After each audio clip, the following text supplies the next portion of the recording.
Welcome to the Resilient Schools podcast. We are here at the SDAC Bridging to Resilient. We have here Jessica Taylor. Jessica, welcome to Resilient Schools. Appreciate it. Hello. Thank you for having me. Oh, I'm excited because I was out here getting set up, and then this woman comes and does a Zoom call or something right next to my table, which gave me a great opportunity to test the background noise. So thank you for that.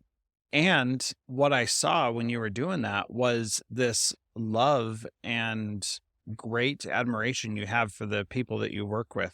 So tell us a little bit about that Zoom call first. Yes. So I am the trauma informed specialist at an alternative school in Nashville, Tennessee. And every morning we do morning announcements at 8:45.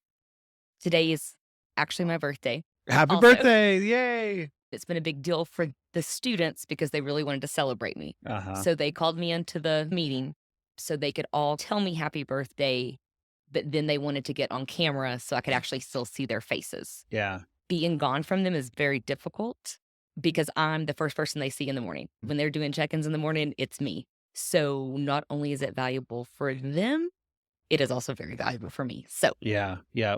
So you do check-ins with them every day. every day. And what do you do in your check-ins? I mean, a lot of it is just that simple relationship of, hey, good morning. So glad to see you. If it's on a Monday, did you have a good weekend? What did you do? Once we've built that relationship, they'll say, I'm going to need a minute with you before I go up. Cool, great. Mhm. And they typically have a seat because they know that I have to finish with the regular morning check-in. Sometimes it's them telling me about what they did at work last night. Sometimes it's telling me a new game that they found. And then sometimes it's just that chat of, how's it going? So one thing that you said, they know I need to get through the rest of the check-in, so they go have a seat. Mhm. And this is something that we, especially when we're dealing with trauma situations, we think everything is urgent. Mhm. And the reality is it's not all urgent, but it often feels like it's urgent. Yes. So what did you have to do to help them see that there's a time and a place, and that time and place does not necessarily have to be right this second? I think a lot of that is kind of that co-teaching too. And because of that trust, though they may be anxious waiting, I always follow through. So Mhm. it's really just trust building. And a lot of times too, I get to know the students. I know how they react to certain situations. So Mhm. for some, they will sit in the cafeteria because they can still physically see me. So Yeah. they know I'm not going anywhere. They know that I'm right there. Others are okay with, okay, well, I'm going to be in Dr. Brewer's class. Just come get me. Okay, great. But it's knowing each child for who they are. Mhm. And that I think is so key, because if you know who each individual is, Mhm. then you know what they need, how to respond to them. Now, the other part of this is that you're gone at a conference in Mhm. another state, so it is a big deal. Yes. And is this the first time you've done that, or have you done this before? Done it one other time, and it was 2 years ago. Typically, if I do the conferences, they're in the summer Right. when I don't have them. With us being an alternative school, so our students are actually expelled from their regular school, then they come to us. So I may Mhm. have you for 6 months, I may have you for a year, and depending on what has happened, I may only have you for 3 months. Yeah. But with that being said, it's also like a carousel of students. Mm. But once they're there, and one thing that I always tell them, we do an orientation process so they know what our expectations are, what we call the wellness zone staff. I always tell them that 9 out of 10 times you'll never hear me call you my students. You're always my kids. Uh-huh. And once you're with me, whether you're back at your home school Yeah. or you're here. So Yeah. it is very much like leaving my own child Yeah. Yeah. at home. Okay. And so that idea of being able to step away, take care of your own professional learning, that kind of stuff. A conference like this is incredibly powerful because you're networking with people, Mhm. you're learning new things, and you're developing skills and other things during that time. But it's still hard for people to get away. What would you say has been your experience at this conference so far? Why is it worthwhile for people to come?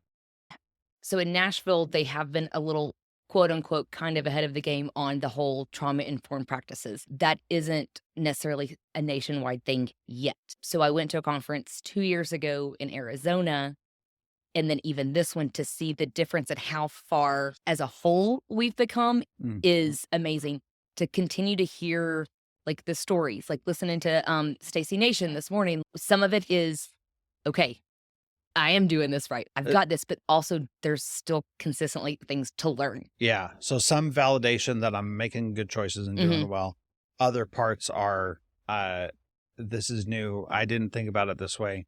So one of the validation pieces I got from Stacy this morning was I've always let kids sleep in my class and never had a problem with it. And what she said today was kids sleep when they feel safe. And I was like, yeah, that is very true. And so maybe it's not such a big deal that somebody's sleeping in my class. And I always said similar to that the kid obviously needs sleep.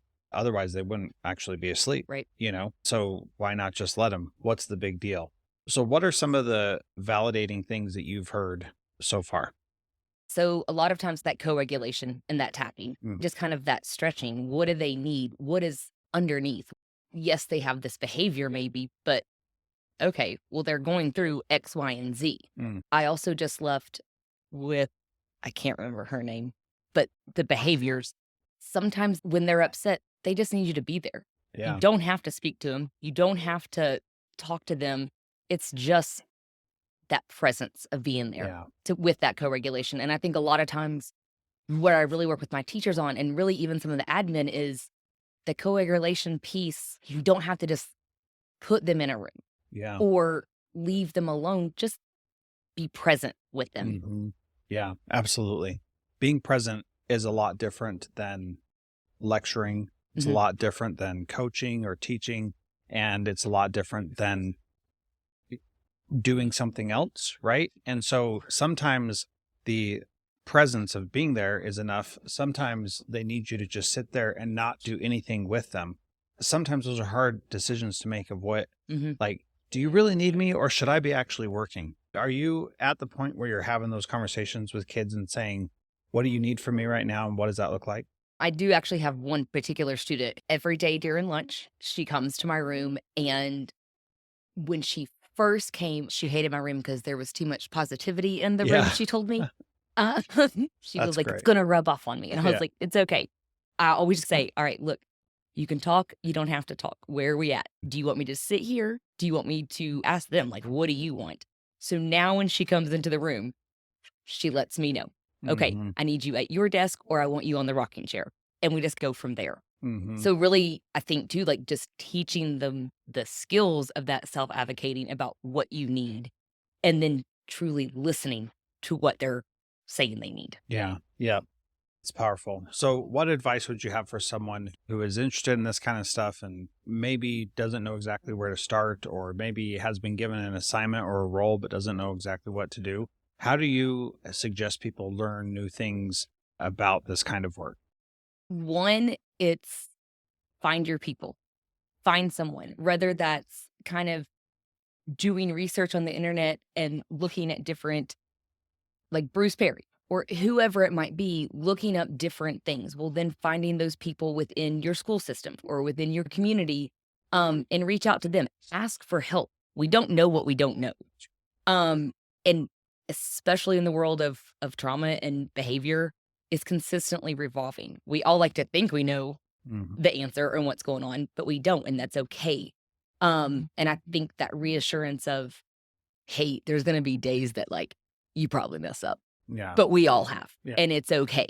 But the biggest takeaway in that too is when you're working with these kids, if you mess up, be like, you own up to it. Be like, I did not handle that well, and I'm real sorry. Like, what could we maybe do better?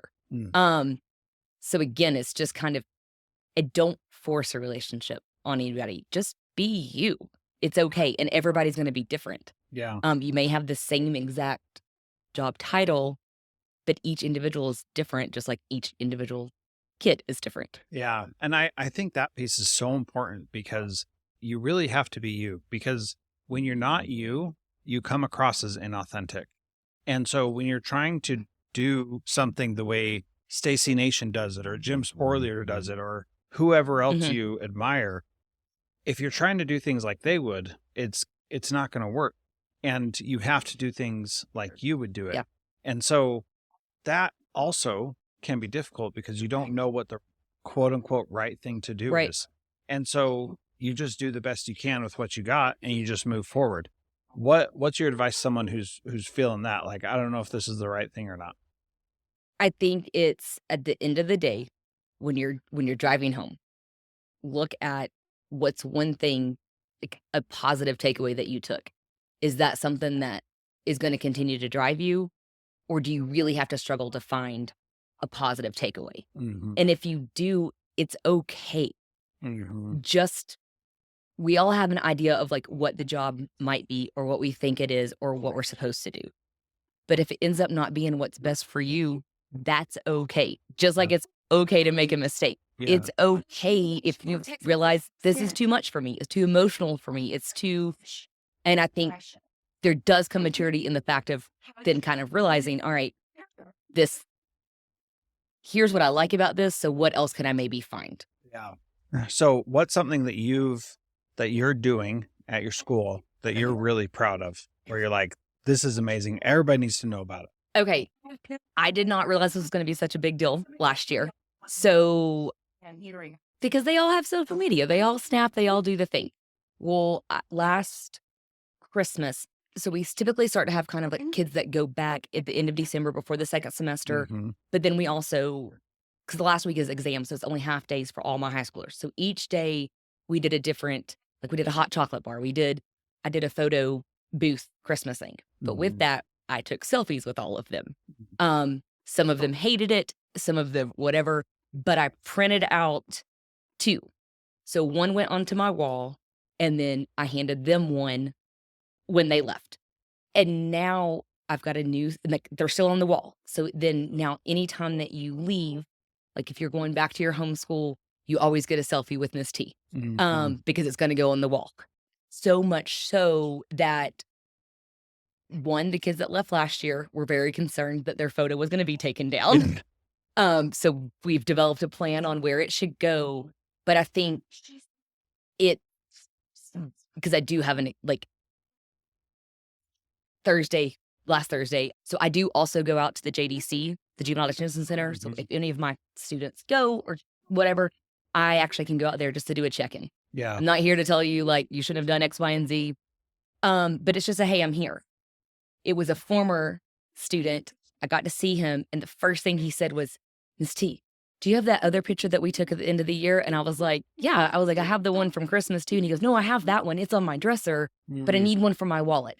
And he says, "Because you said before Christmas break," he goes, "you said, okay, if we think about doing something that we shouldn't do, look at the picture and be like, what would Miss Taylor say?" Oh man. And he goes, "I think I need one in my wallet now because I man. might not be here." Yeah. So it's all the different connections. And this is a kid who didn't speak a whole lot. Like, I mean, we fist bumped. He would check in with me when it was really bad. But when he was like, "Oh no, I have that photo. It's on my dresser." Yeah. It was just like, well, let me try not to cry right now. No kidding. So it's the photos. It's just that personal piece. And I think the fact that not only do I have it hanging, I give them a copy. Yeah. Too. And they've got something physical. Like, so our smartphones are amazing, computers are amazing, but the problem is that it's all just a big sheet of glass, right? Correct. And so it's the same no matter what. It's just a piece of glass, and it's not like a physical thing that's sitting there that you can say, like this book, for example, like this is a physical thing. I can look at it and I can hold it and I can feel it. And when it's a picture of you and someone that you know cares about you, then that's a little bit different. Right. One of the things that I do to stay connected to my kids when I travel is I write them each a postcard every single day, and I send it to them from wherever I'm at. And so this is a very little thing, and they don't ever say thank you. I don't care. They don't need to. Right. But I know that they get it. Getting mail, it always feels good. Getting something physical, I can text them, I can FaceTime them. But when I actually like give them a card that sent to them in the mail, it has a different feeling, a different experience. And that's the kind of thing that I'm going for. So I love that idea. I think that's incredibly powerful. Yeah. Good. Anything else that you feel like we should talk about? I don't think, and I guess to kind of, I do want to go back quickly to how we kind of even first met. You forget, like they've also had to do a reminder every day on the morning announcements. hey, Miss Taylor's not here, so don't Yeah. look for her. Like, remember, she's not there.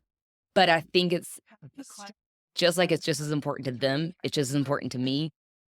Just like the one kid who was like, no, I need, like, hold on, like, Mr. Motorswap, turn on the camera. Like, I need her to see me. Yeah. Like, and just to be able to have that physical, even face to face for a second, so they know that Yeah. I'm okay. Yeah. Even if I'm in a far, far away, in a different state, to see that. Yeah. But that's what real connection is Mhm. like. You want to see and be seen as well. Right. And that's how you know that it's a real connection, is that you both want that. Yeah. And I think that's really powerful. Okay, this has Thank been you. awesome. Thank you. Yes, thank And, you. we may need to chat again in the future. All So right. this doesn't have to be the last time. Perfect.